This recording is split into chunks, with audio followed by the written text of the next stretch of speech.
বারাকাতু। আমি গাইবান্ধা সদরের ১৩ নং মোল্লারচর ইউনিয়নের বাসিন্দা। গত ৯ তারিখ সোমবার সকাল আনুমানিক ১১টা থেকে ১২টার মধ্যে আমার বড় চাচা মোহাম্মদ আমিনুল ইসলাম খোকা আপনার বালাসী যাওয়ার পথে, গাইবান্ধা বালাসী যাওয়ার পথে নৌকা থেকে পড়ে যায় এবং পড়ে যাওয়ার পর থেকেই মানে নদীতে নিখোঁজ অবস্থায় আছে। আমরা এখন পর্যন্ত তার মৃতদেহটা পাইনি।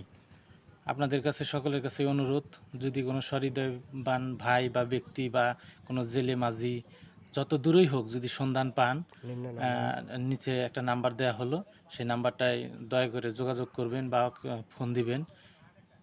সবার কাছে আমার বিশেষ অনুরোধ যে যার স্থান থেকে যত গ্রুপ আছে সব গ্রুপে এই ভিডিওটা প্রচার করবেন এবং আমি আমার ফেসবুক থেকে আমি প্রচার করতেছি, ওখানে নিচে নাম্বার দেওয়া থাকবে। যদি কোনো ভাই ওনার লাশটা পান নদীতে, তাহলে নিম্ন নাম্বারে যোগাযোগ করার জন্য বিশেষভাবে অনুরোধ করা হলো। আচ্ছা, তার বয়স আনুমানিক 65 থেকে 70 বছর।